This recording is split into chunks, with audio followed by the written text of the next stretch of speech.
자, 이어서 세 번째 강의인데요.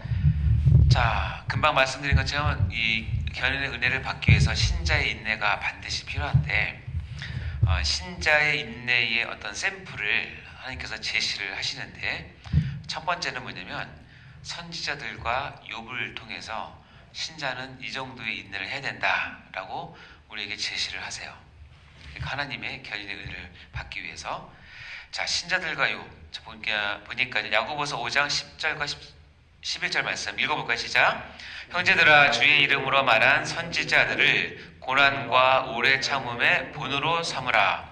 보라, 인내하는 자를 우리가 복되다 하라니 너희가 욥의 인내를 들었고 주께서 주신 결말을 보았거니와 주는 가장 자비하시고 긍휼히 여기시는 이시니라. 아멘. 여기 보면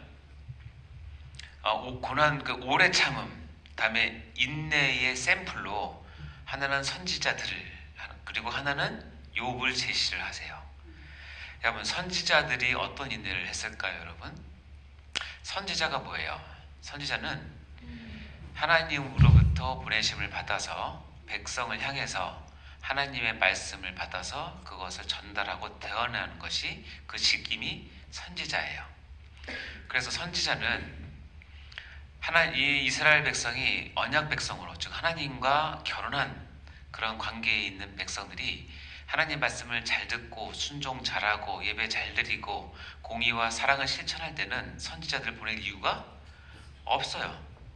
그러나 위대한 선지가 나왔다는 그 뜻은 뭐냐면 그만큼 그 사회가 그 선지를 필요로 했다는 것이고, 그만큼 하나님 앞에서 불순종으로 잘못 살았다는 시대예요. 그러니까 어떻게 해요? 선지자가 많이 겹치는 시대는 그만큼 시대적으로 암흑기예요. 그런데 여러분 성경을 보시면, 선지서를 보시면 참된 선지자가 와서 하나님의 말씀을 받고 그들에게 갔을 때 그들이 듣습니까? 안 들어요. 한 번 얘기해서 끝난 게 아니라 하나님께서 계속 말씀 주시니까 있는 그대로 전합니다. 그러면 듣기 싫은 말도 한두 번이지 계속하면 어떻게 해요? 네, 그것을 거부하다 못해서 이 어리석은 백성들이 그럽니다.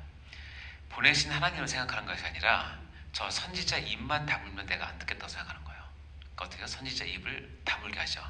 그래서 때로는 폭력으로, 때로는 위협으로, 공갈로, 협박으로 못하게 합니다. 그래도 하면 종국에는 뭐예요? 죽입니다. 그럼 이스라엘 어리석은 백성들은 선지자가 입 다물게 되면 하나님도 입 다물다고 생각하는 거예요. 그러니까 무수한 선지자들이 그래서 죽임을 당해요. 근데 그 과정을 선지자들은 어떻게 해요? 다 압니다. 내가 이 말씀을 가지고 가서 이야기하면 백성이 들을 거라는 기대가 없어요. 심지어는 하나님이 얘기합니다. 이사야한테 얘기했나요? 예레미야한테 얘기했나요? 내가 주를 말 가서 전해라. 그러나 가서 네가 말해도 안 들을 거다. 그래도 전해라. 그럼 저 같으면 이렇게 했어요. 하나님, 안 들을 걸 왜 나한테 전하라고 그래요? 근데 선지자는 이런 방구하지 않습니다. 그게 자기의 의무를 한 걸 알아요. 참는 거예요. 내가 이 말을 가서 전하면 백성들이 인상질 부리고 화를 내고 심지어 돌을 들어서 나를 칠 거라는 것을 알고 눈앞에 그런 상황이 벌어져도 하나님 말씀을 제대로 전하고 참아냅니다. 이게 선지자의 인내예요. 그 인내를, 그 정도의 인내를 요구하시는 하나님은 우리에게 요구하실 때, 제가 전에 한번 얘기했잖아요. 호세아는 하나님께 특별하게 쓰신, 호세아 때 북이스라엘이 가장 타락했던 때예요. 하나님께서 이스라엘 백성이 영적 간음이 얼마나 하나님의 마음을 아프게 하는지를 호세아라고 하는 한 인생을 통해서 표현하는데, 호세아 선지자를 창녀 고멜과 결혼하게 합니다. 누가 좋아합니까? 어느 남자가 몸파는 여자와 결혼하라고 하면 누가 좋아하겠어요? 여러분 아들이 만약에 그런 자매를 데려가서 결혼한다고 하면 허락하시겠어요? 못하죠. 근데도 호세아는 이런 방법 없습니다. 그냥 합니다. 자녀를 셋 낳습니다. 그 고멜은 셋 낳고 나서 또 옛날의 생활이 그리워서, 거기 정확히 표현하면 남자가 그리워서 다시 그 집으로 갑니다. 또 그 일을 합니다. 그때 하나님께서 얘기합니다. 너 집에 있는 재산 다 팔아서 가서 그 여자를 사오라고 얘기합니다. 그때 쓴 단어가 속량이라는 단어예요. 그 속량이라는 단어가 예수가 우리를 위해서 했던 일이에요. 호세아가 남자예요. 기본적인 인권도 있고 남자로서 자존심도 있어요. 왜 남자가 순결한 여자, 처녀를 자기 아내로 맞이하고 싶은 마음이 왜였겠어요? 그럼에도 불구하고 자기 인생을 하나님께 드리고 그렇게 하는 건 다 순종합니다. 그리고 바람나서 도망간 사모를 사모라고 해야 되지, 선지자 부인이니까 사모를 데리고 가는데 자기 집에 있는 모든 걸 다 팔고 팔 수 없는 보리까지 다 들고 가서 사옵니다. 그것이 호세아가 그 과정을 인내함으로 뭘 드러내냐면 하나님께서 이스라엘을 향해서 이런 마음을 갖고 있다는 것을 호세아 삶을 통해서 다 표현하는 거예요. 여러분 같으면 그 일을 하라고 하시면 하시겠습니까? 하려면 인내가 필요해요. 그러니까 하나님께서 선지자의 인내를 우리에게 요구를 하세요. 앞으로 여러분이 하나님의 견인의 은혜를 제대로 받고 하나님께 약속하신 약속을 제대로 받으려면 선지자의 인내가 필요하다고 얘기를 하시는 거예요. 또 하나는 누구의 인내였어요? 욥의 인내예요. 욥은 여러분 너무 잘 아시죠? 욥기 1장 2장 읽어보면 욥은 뭐 하루도 안 돼서 자기가 가졌던 동방의 제일 가는 거부가 하루아침에 망하게 되고 열자녀 다 죽게 되고 더 나아가서 자기 몸이 머리부터 발끝까지 악창이 나가지고 아무것도 할 수 없는 가장 비참한 상태로 빠져요. 그래도 그는 인내했어요. 그리고 하나님의 인정을 받게 되고 하나님께서 마지막에 세우셔서 갑절의 축복을 받게 되죠. 그래서 제가 지도하는 청년들이나 집사님들한테 힘들다고 와서 투덜거리면 제가 이렇게 얘기합니다. 집사님 참으셔야 되는데 집사님이 지금 서 있는 상황이 욥이 겪었던 그 욥기 1장 2장 읽어보시고 욥보다 내가 더 심하다고 생각하시면 제가 허락할 테니 하나님께 마음껏 원망하세요. 근데 내가 보기에 욥보다는 내가 덜 심하다 생각하시면 입 다물고 참으세요라고 얘기해요. 왜냐하면 이유가 뭐냐면 지금 신자의 인내를 선지자와 또 누구? 욥을 보고 있으니까 하나님께서 우리에게서 인내를 요구하실 때 기준이 있는데 선지자 아니면 욥을 가지고 기준 될 거란 말이에요. 그래서 나는 정확히 얘기하죠. 집사님이 겪고 있는 지금 상황이 욥보다 심하다고 생각하시면 하나님도 오케이 하실 거니까 마음껏 하나님 원망하시고 소리 지르세요. 그러나 욥보다 심하지 않다고 생각하면 이 기준에 안 맞으니까 조용히 계세요. 원망하지 마시고 인내하세요. 여러분은 어떻습니까? 여러분은 인내를 하셔야 되는데 이건 제 얘기가 아니에요. 이렇게 나오는 말씀이세요. 이런 인내를 요구하는 하나님의 성품은 뭐라고 표시하냐면 주는 가장 자비하시고 긍휼히 여기시는 분이라는 거예요. 이런 인내를 요구하시는 그분은 자비하시고 긍휼히 여기신다는 거예요. 그러니까 이런 인내를 여러분 하고자 딱 마음 먹은 순간 하나님은 여러분을 도우시고 할 수 있도록 해주세요. 못하지 않아요. 왜 지구상에서 지금까지 역사상 선지자들과 욥만 있겠어요? 성경에 기록되지 않은 우리가 알지 못하는 무명의 크리스천들이 얼마나 많은데요. 그들은 다 이렇게 해왔어요. 그걸 동일하게 여러분들 요구하는 거예요. 그래야 하나님께서 예비하신 견인의 은혜를 온전히 받아낼 수 있어요. 평생에. 그러니까 참으셔야 됩니다. 자, 더 나가서 두 번째 인내 샘플은 누구냐면 예수님이세요. 이거 너무 불공정한 게임이죠? 예수님을 보고 인내를 해라 이렇게 얘기하시죠. 히브리서 12장 2절 3절 읽어볼까요? 시작. 믿음의 주여 또 온전하게 하신 이인 예수를 바라보자. 그는 그 앞에 있는 기쁨을 위하여 십자가를 참으사 부끄러움을 개의치 아니하시더니 하나님 보좌 우편에 앉으셨느니라. 너희가 피곤하여 낙심하지 않기 위하여 죄인들이 이같이 자기에게 거역한 일을 참으신 일을 생각하라. 믿음의 주여 온전케 하신 예수를 바라봅시다. 왜냐하면 예수님은 그 앞에 있는 기쁨을 위해서 십자가를 참으셨다. 즉 인내의 샘플이 되신다는 거예요. 그것을 참으셨기 때문에 하나님 보좌 옆에 앉으셨는데, 자, 성도 여러분, 여러분이 피곤하여 낙심하지 않기 위해서는 해야 될 게 뭐냐면 잠도 잘 자야 되고 건강 체크도 해야 되고 잘 먹어야 되지만, 그것보다 더 중요한 게 뭐냐면 예수님을 묵상하셔야 돼요. 어떻게요? 자기에게 거역한 일을 참으신 그분을 생각해야 여러분이 피곤하여 낙심하지 않을 수 있어요. 예수님도 참으셨는데 우리의 기준이 지금 예수님의 사역에 맞춰져 있다는 사실을 기억하셔야 돼요. 그러니까 우리 예수님을 따라가면서 이런 부분들이 나에게 배도록 하셔야 됩니다. 오히려 욥보다 더 높은 단계일 수도 있어요. 자, 베드로전서 2장 19절 21절에 보면 이렇게 나옵니다. 읽어보겠습니다. 시작. 부당하게 고난을 받아도 하나님을 생각함으로 슬픔을 참으면 이는 아름다우나 죄가 있어 매를 맞고 참으면 무슨 칭찬이 있으리요. 그러나 선을 행함으로 고난을 받고 참으면 이는 하나님 앞에서 아름다우니라. 이를 위하여 너희가 부르심을 받았으니 그리스도도 너희를 위하여 고난을 받으사 너희에게 본을 끼쳐 그 자취를 따라오게 하려 하셨느니라.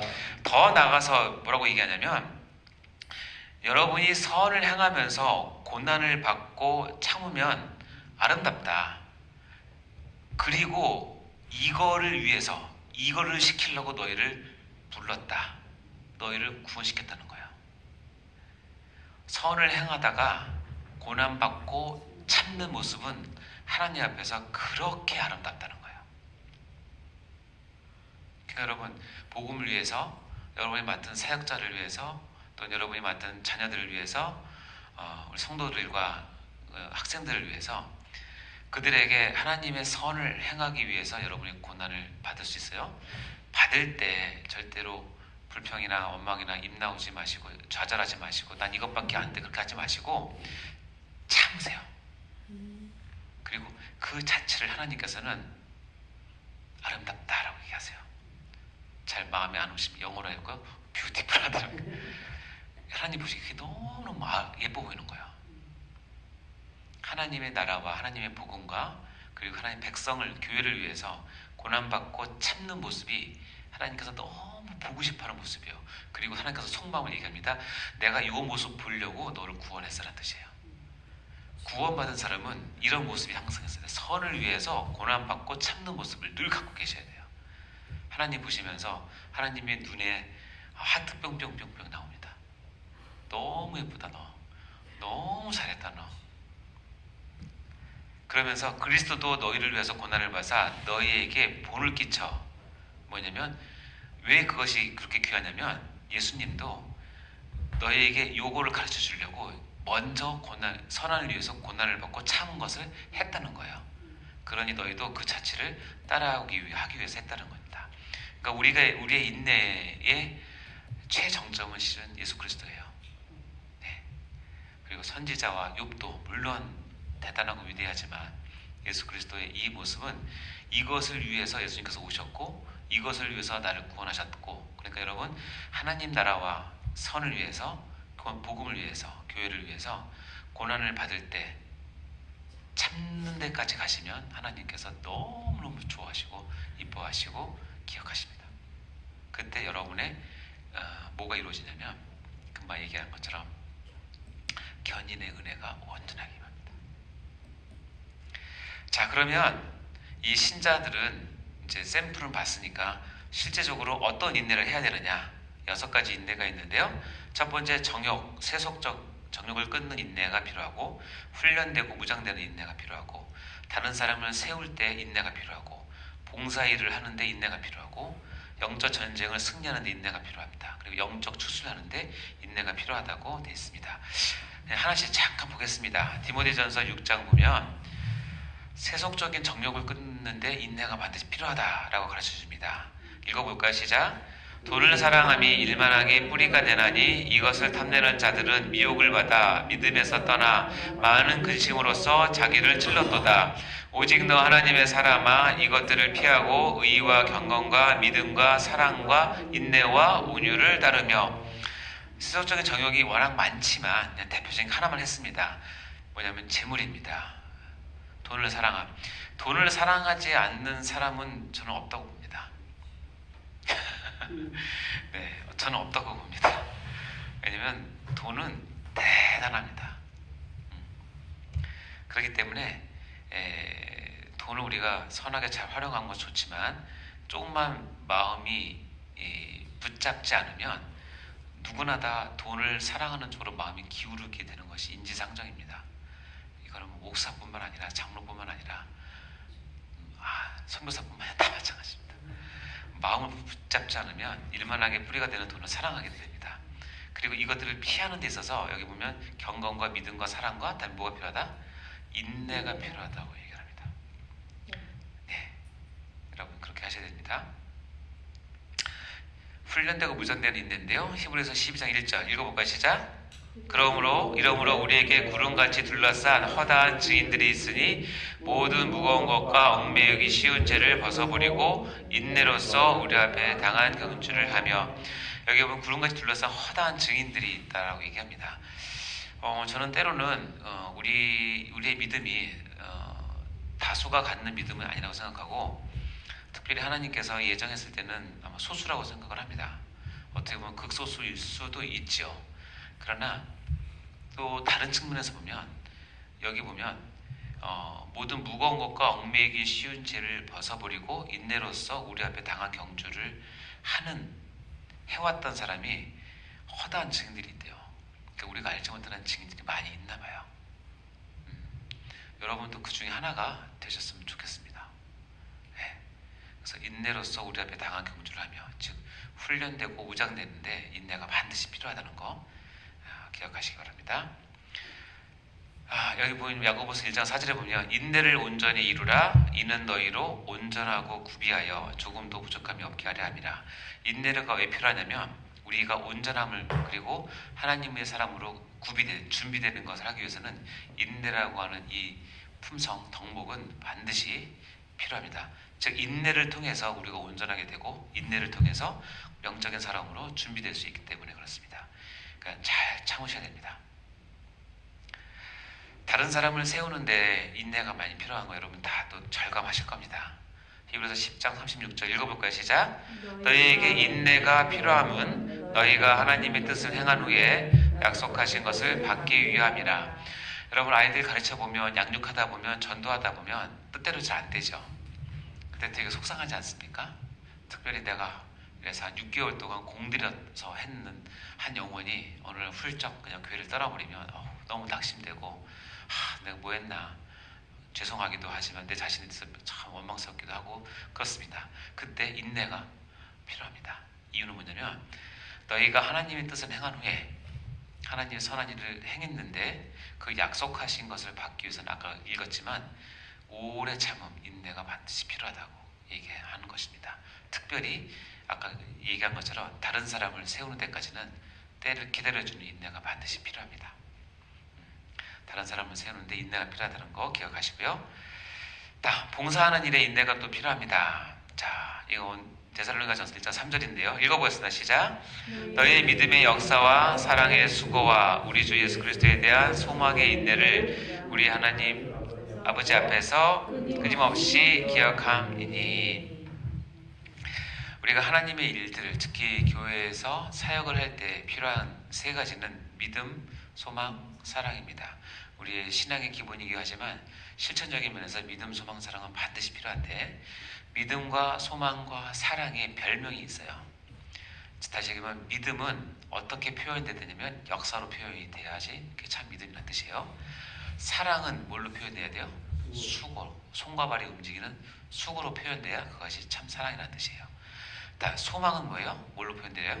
인내로 표현돼야 되는 거예요. 인내가 없다는 것은 하나님에 대한 소망을 접는다는 뜻이기 때문에 그래요.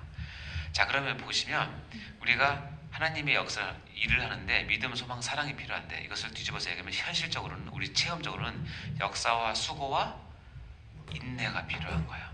그렇기 때문에 봉사일을 하는 데는 인내가 반드시 필요합니다. 한 2달 교사하다가 떠나는 사람들 많죠. 한 반년 성가대 떠나는 사람도 많고 교회가 뭘 직분을 맡기면 1년을 못 넘기는 사람이 생각보다 많아요. 인내를 잘 못해서 그래요. 예, 그러시면 안 됩니다. 특히 사역자분들은 더 그렇습니다. 저는 제가 담임이 아니기 때문에 요즘에 사역자들의 품성이나 상태를 제일 잘 알지 못하는데 그냥 제 동기들이나 하시는 분들의 이야기를 들어보면 여러분 요즘 이렇게 사역자 나오시는 분들이 인내가 많이 없다고 하더라고요. 그러시면 안 되는데 여러분은 인내를 꼭 하시기 바랍니다. 자, 로마서 5장 3절 4절 말씀 보면 영적 승리에 있어서 전쟁의 승리에 있어서 인내가 필요한데 읽어보겠습니다. 시작. 다만 이뿐 아니라 우리가 환난 중에도 즐거워하나니 이는 환난은 인내를, 인내는 연단을, 연단은 소망을 이루는 줄 알미라. 여기 보면 환난은 인내, 인내는 연단, 연단은 소망을 이루는 어떻게 보면 그 과정이라고 보시면 되겠죠. 흐름. 그 중간에 보면 인내가 반드시 필요하고 영적 전쟁에서 승리하기 위해서는 특히 환난 중에서 이기기 위해서는 아까도 우리가 봤지만 인내는 반드시 필요합니다. 누가복음 21장 19절에 보면 아주 간단하죠. 시작. 너희의 인내로 너희의 영혼을 얻으리라. 네, 너희의 인내로 너희의 영혼을 얻으리라. 야, 여러분 인내가 여러분 영혼을 추수하는데 반드시 필요합니다. 자, 어쨌든 이런 신자들의 인내가 많죠. 많은데 제가 여러분께 한 가지 권해드리고 제 소망도 하나 있는데 뭐냐면 디모데후서 4장 7절 8절 말씀은 제가 이게 이제 그 사도 바울이 이제 가장 마지막에 썼던 서신이 디모데후서잖아요. 그러니까 사도 바울의 유언과 같은 건데 저도 이것을 읽으면서 제 소망이 하나가 뭐냐면 제가 사역을 마치고 제가 이제 기력을 다해서 죽기 전에 내가 이 고백을 진심으로 하고 죽으면 참 좋겠다는 생각. 진심으로 내가 이걸 하고 싶다는 생각이 들었어요. 그래서 이 인내자의 마지막 고백은 이래야 된다는 것입니다. 여러분, 이거 한번 여러분의 믿음을 담아서 여러분도 이 땅에서 마지막 숨을 거둘 때 이 고백을 내 자녀나 우리 교회 사람들한테 하면서 갔으면 참 좋겠다. 한번 읽어볼까? 시작. 나는 선한 싸움을 싸우고 나의 달려갈 길을 마치고 믿음을 지켰으니 이제후로는 나를 위하여 의의 면류관이 예비되었으므로 주 곧 의로우신 재판장이 그날에 내게 주실 것이며 내게만 아니라 주의 나타나심을 사모하는 모든 자에게도니라. 아멘. 우리 모두의 고백이 되시길 간절히 바랍니다. 예, 이렇게 고백할 때까지 하나님께서 우리에게 인내하라고 말씀하시니까 인내하셨다가 믿음을 지켰다. 할렐루야. 하나님 감사합니다. 이렇게 다 고백하신 여러분 다 되시기 바랍니다. 자, 이제 마지막인 견인과 배교인데요. 이 부분은 여러분이 실제적인 부분인데 꼭 알고 계셔야 될 부분입니다. 자, 뭐냐면 믿는 사람에게는 견인이라고 하는 이 은혜가 진리가 있는데 여러분 실제로 생활하다 보면 교회를 떠나는 사람이 많잖아요. 학생회 회장이었는데 교회를 떠나고 여전도의 회장님인데 어느 날 뒤집어 다 내팽개치고 교회를 저주하면서 떠난 사람도 있고. 그럼 그건 뭐냐? 견인이라는 은혜가 있고 하나님께서 끝까지 지켜주신 다음에 왜 저 사람들은 떠나냐? 그걸 우리는 어떻게 바라봐야 하며 어떻게 해석해야 되느냐에 대한 부분이에요. 그래서 이 부분은 참 신자가 들으면 너무 이해되는 부분이지만 참 신자가 듣지 않으면 이해가 안 되는 부분이에요. 그러니까 여러분 이해되시기 바랍니다. 자, 이게 왜냐면 이 견인이라고 하는 이 하나님의 은혜는 우리의 진리이기도 하지만 우리의 영적인 생활 가운데 실제로 적용되는 부분이기도 그러나 동시에 우리 눈에 뭐가 보이냐면 견인의 은혜가 우리 가운데 있는 것을 우리가 인정하지만 실제로 배교하는 것도 같이 있어요. 이것이 혼재되어 있는 것이 우리의 신앙의 어떤 현 주소죠.